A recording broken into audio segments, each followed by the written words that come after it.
In this Q&A, we cover lots of interesting stuff about the grey areas around vaccination passports and all that. Lots of aspects on climate change, what we should and shouldn't do about it, and then some more left field topics that you just won't see coming. Let's not waste any time, let's dive straight in. Thanks for all of your questions. I had slightly too many to cover, so apologies to any that I miss out.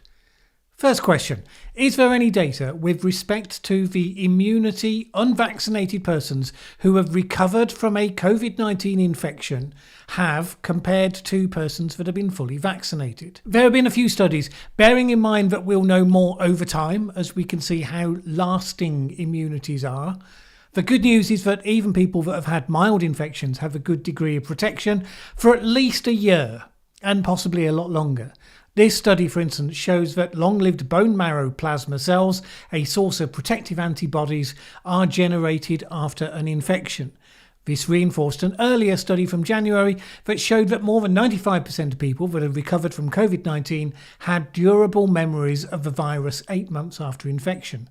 Now, this was a two-part question, so here's the second part. For those contemplating restrictions on the freedoms of unvaccinated persons, should those persons, unvaccinated but recovered from COVID, have the same freedoms as vaccinated persons, such as being able to get a vaccine passport? In principle, you'd say yes. But of course, let's be clear what the government seeks to achieve with these vaccine passports. It's to coerce young people to get vaccinated. It's simpler for the government if they just insist that it applies to everyone. But they'll rationalise that by suggesting that there are benefits to people in getting the vaccine even if they have had the virus in the past. Is that correct? Well, the studies on this seem to have been mixed. So people that have a strong pre-existing preference, of course, can quote whichever studies they prefer. For instance, there was a study from the Cleveland Clinic in Ohio that suggested that people that had already had COVID would not benefit any further from vaccination. That's currently in preprint, so it hasn't yet been peer-reviewed. Other recent studies, though, suggest that although they get that protection, vaccinating those people can give a boost to their immune response, and it confers some strong resistance against some of the new variants. In a world where people seek to control who can go where, motivated purely by public health reasons, I see no reason why you wouldn't extend a green light to people that had been fully vaccinated or those who had previously caught COVID, say within the previous year. If such a people would get a boost from having the vaccine as well, by all means, encourage them to do that. But requiring them to, that's one of those head-spinningly dumb rules that they bring in as far as I could see, principally because they don't trust people to do the right thing. I think they think that you could just decide to lie and to pretend that you'd had COVID. So they'd have to set up the whole parallel infrastructure to test people for antibodies because people will lie. And they'd rather just push everyone to fit within their existing vaccination infrastructure. It's a lot easier and probably a lot cheaper for them. But then if you don't bring in vaccination passports, you don't need the complex and expensive infrastructure in the first place. Israel brought them in and then let them slide within a couple of weeks because they seemed unnecessary and nobody was enforcing them. I think it will ultimately be the same in the UK.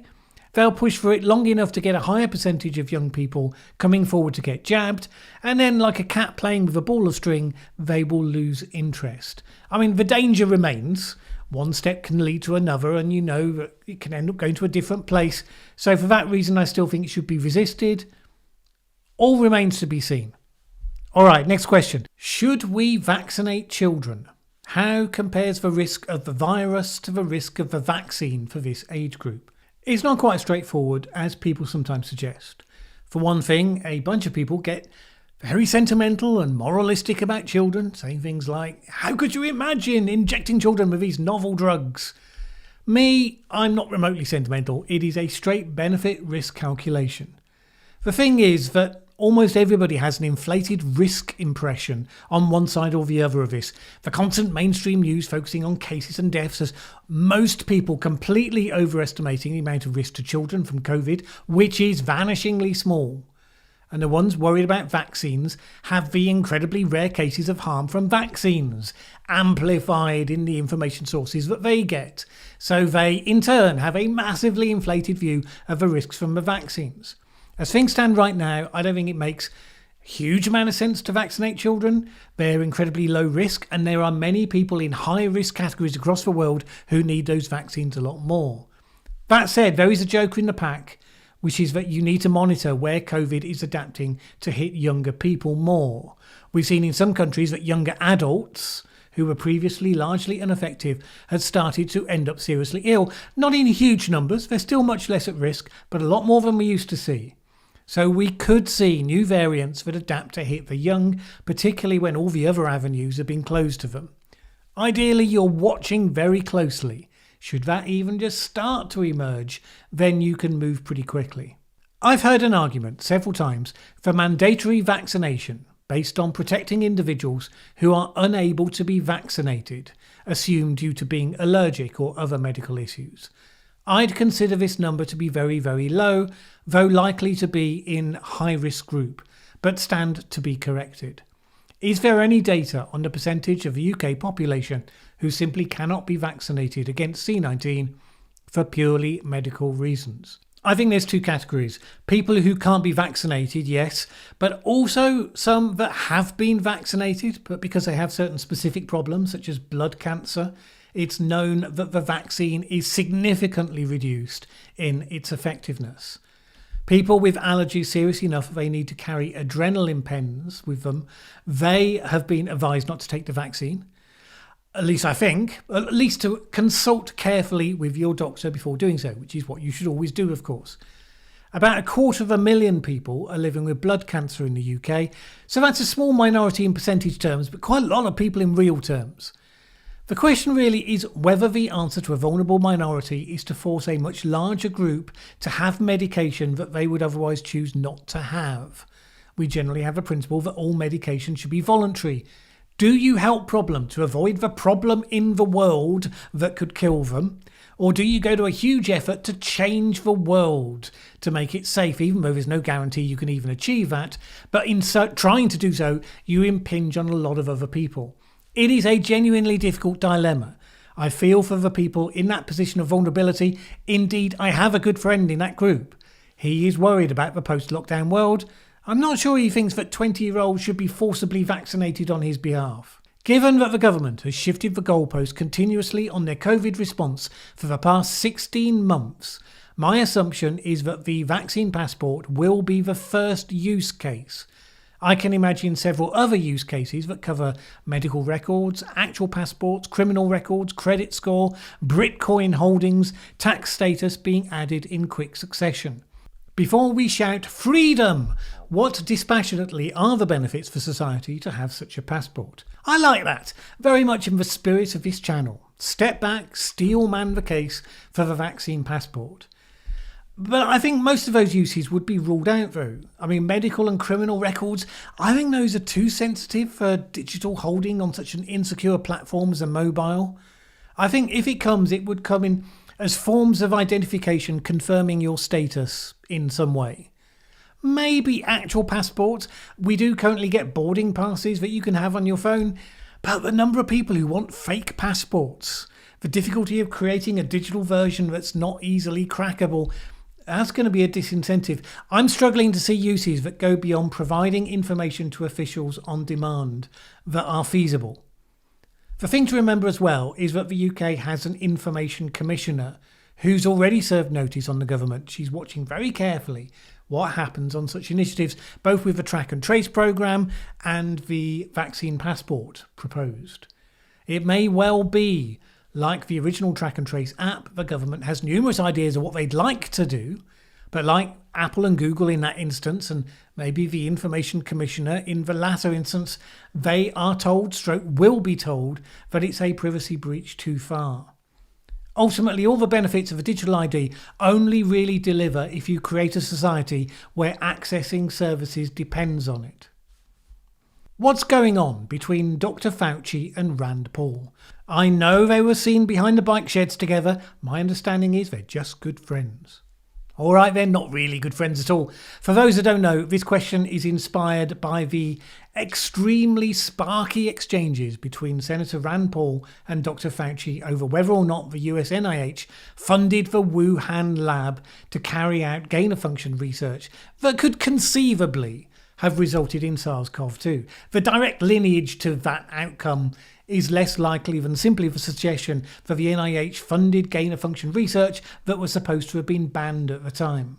Fauci had told Paul in a previous exchange that the NIH had not funded gain-of-function research, and now Rand Paul was waving a couple of research papers at him that he says proves that this was not true, and suggesting that Fauci had lied. This was one of the papers by the director of the Wuhan Institute, Shi Zhengli, about work done on bat coronaviruses from the famous cave. Does it describe gain-of-function research? Well, it comes pretty close. Professor Richard Ebright of Rutgers University said that both papers showed that new viruses were created, and these risk creating new potential pathogens that were more infectious. Definitely, he said, gain-of-function. But the research had been evaluated at the time numerous times, and evaluated multiple times by qualified people not to fall under gain-of-function definition. You don't need to do multiple evaluations if it's not a strong possibility, right? So it does seem a little disingenuous of the good doctor to have thundered at Rand Paul, "You do not know what you're talking about."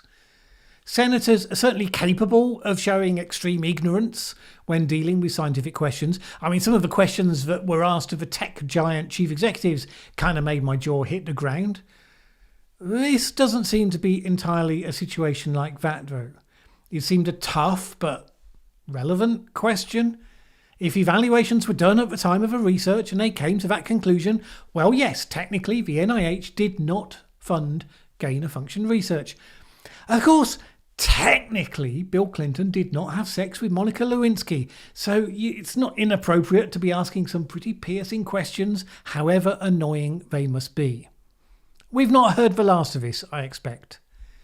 Next, a shortened version of quite a long question. Is any scientist doing research on whether ivermectin is harmful? How and in what dosage and over what period? That should surely be the scientist's first concern, to prevent harm. If it can do no harm, then why dismiss the doctors who believe, albeit from unscientific observation only, purely anecdotal, that it can be helpful? It's simply not how it's supposed to be done, and there is a good reason for that. So, for one thing, a drug that's not harmful in some contexts can turn out to be harmful in others. So you can't have a system that just assumes no harm. You have to check. Large-scale clinical trials are now being carried out, so whether or not the drug causes harm will be a part of what they tell us. But in a situation like this, a false solution can definitely cause harm. Let me give you an example. There's this story that appeared recently. A South African doctor saying that everyone he's now seeing for COVID has been taking ivermectin, which he says has had no beneficial effect from whatsoever, but because they've been taking it, they believe that they were protected. So they stopped social distancing, stopped taking any precautions at all. Then they caught COVID, possibly when they wouldn't have if they had taken those precautions. Now, I don't present that article as proof against ivermectin. It is also not a clinical control trial. It is no more concrete evidence than the anecdotal stories from the people who swear the exact opposite. The point is, it's not a wholly unreasonable premise that if people believe that something they're taking protects them against COVID, then they will stop taking precautions. And if they're wrong, then it does become harmful because they're much more likely to put themselves in harm's way. Which is why it's worth waiting for the trials to come up with high-quality evidence one way or the other. Now, it might well be that doctor's wrong. It could be that for every patient he's getting there would have been 2 more if they hadn't all been taking ivermectin. Maybe. He doesn't know. We don't know. We will soon. We should have had the answers earlier, but they are coming. Okay, change of topic coming up. Hi, Mallen. What's your view on children being educated on climate change? Do you think it's sensible, or do you have any concerns in the influence of young minds about a subject that some people say has political or even akin to religious teachings? I did talk about this in a recent video, so just very quickly on this one. Depending on the age group, yes, of course, children should be educated on the actual science of climate change, just as they're educated about all sorts of stuff related to geography and climate and physics. At its core, it's a well understood process and they should know about it. And of course, yes, it's also an issue of political debate in the country. They should be taught about what are the arguments on the various sides, and so they can understand what the issues are. I also think they should be taught about religion as well. So, they should be taught about all these things. The danger comes, I suppose, with teachers who are ideologically embedded with a particular position, for whom their take seems to them that it has the same concrete reality that those facts about meteorology and physics has. I think it's deeply unfortunate if bad teaching ends up amplifying campaigner messages not supported by the science, especially if it creates anxieties in children. But central government has not been well placed ever to prevent bad teaching on a particular subject. We have to have some faith that children mostly survive their upbringing pretty well. Is Assange a hacker or a journalist? Are the Brits appeasing the will of the US by indefinitely holding him, or are they afraid to let him loose? My opinion on the hacker or journalist question isn't that relevant, because the battle really is about how it's legally defined within a US court. If he's held to be a journalist, he's protected with the First Amendment rights relating to the publication of leaked information. If not, then he can go to prison for something ridiculous, like 245 years or something. The question really, I suppose, isn't what is the definition, but do we think it's sustainable in the world to have a person and a website set up to publish any and all secrets with impunity? As a topic worthy of a full video of its own, there's some really knotty issues at the heart of it. Your question about are the Brits appeasing the will of the US by indefinitely holding him? My understanding is we're not indefinitely holding him. I mean, he's won his case against extradition to the US, but pending the US government's appeal, he's continuing to be held because he's considered to be a flight risk, which, isn't an unreasonable assumption on their part, let's face it. However, once the appeal is heard, he either has to be extradited to the US or released. Whatever the government wants to be the case is neither here nor there. That's kind of why we have an independent judiciary. I doubt the government would relish Assange being let loose, but that applies to a whole bunch of people who are nevertheless loose. If he then relocated to Russia or somewhere similar, I expect they would heave a sigh of relief. It's just that they want him to do that after he stopped being the UK's problem. There seem to be huge changes in the way society organises itself and feels about itself. BLM, intersectionality, trans issues, reaction to COVID, masks, vaccine, climate change, plastic pollution, and many, many more. Do they all have a common genesis? Is that, as I believe, population pressure? I'm not sure I'm convinced that all those issues have the same root. I think there's at least two factors. One is the move by the left away from the traditional role of representing the working classes in government, away from that and towards instead building this coalition of defined groups, the identity politics element, which, is a more unashamedly middle-class elite leadership group that feels free to abandon those traditional blue-collar causes and embrace ones that further the interests of their groups, and also things like environmentalism. But at the same time, we are, as you suggest, a heavily populated planet. There does come a point where you begin to bump up against constraints that force you to innovate or to change the nature of your society. We've done well socially and economically in the last half century on a innovation rapid growth model, but now population growth is slowing down. Consequently, the demographic makeup of a population is aging, and as we've seen in China, that is ultimately going to make that previous rapid growth trajectory probably impossible. And our spread is putting pressure on habitats to a large scale, and consequences of that could come back to bite us, and of course then the issues with climate. So you're forced to find new ways of being that work for the situation that you're in. People haven't quite got to grips with the fact that we're in a different situation yet. We have been rather distracted in the last couple of years. The challenge is what we do about it. The left is seizing on the opportunity to put forward exactly the same agenda that they've always favoured anyway. It's not obvious what the centre ground consensus is going to evolve into being. It's time we found out. If the country must make this substantial investment to achieve zero carbon power generation, why should that investment be imported from others? Should the solar panels and wind turbines and batteries be produced at home? This investment could create lots of technological expertise and domestic jobs. Well, that is what many of the countries are hoping for. The US, China, the EU and the UK all hoping to establish technical leads in clean energy production that will enable them to be successful in the technologies of tomorrow. Now, is the question of developing the technologies. What you're really asking here is about the manufacturing. The traditional answer for that is that the global marketplace works best when goods are made in the locations where they have the optimum conditions. Hence, the developed economies, mostly, with the past exception of a few like Germany, they exported the manufacturing but kept the high value technical development and marketing. And for many decades that worked to create global wealth at a faster pace, shared some of that wealth with the workers of developing countries, hence contributing to the decline in absolute poverty globally. We may be at a position where we're re-evaluating that model to some extent. I mean, the COVID crisis taught us that strategically important supply chains, those are vulnerable in a crisis, where various countries and groups like the EU have shown us that they're prepared to breach some of the old norms, contract law and all that to get what they need. That's gotten a lot of people thinking about what systems they need to bring back on shore for strategic purposes. And then you've also seen with the Trump and the Brexit movements, for instance, that some of the traditional communities that lost out from the export of those skilled manufacturing jobs, they have been finding their voice, something of a backlash against the highly educated globalist elites that said everyone should go to university. And it could be there's more pressure for some of those technologies, therefore, to come back to local production. If it lurches too far that way and we end up with a disconnected, protectionist world community, we will enter a period with lower rates of economic growth, probably real downward pressure, particularly on developing country incomes. And that's going to have consequences, probably extremely difficult ones. So it's tricky to know how that's going to go. All right, I had another long question, the spirit of which was this.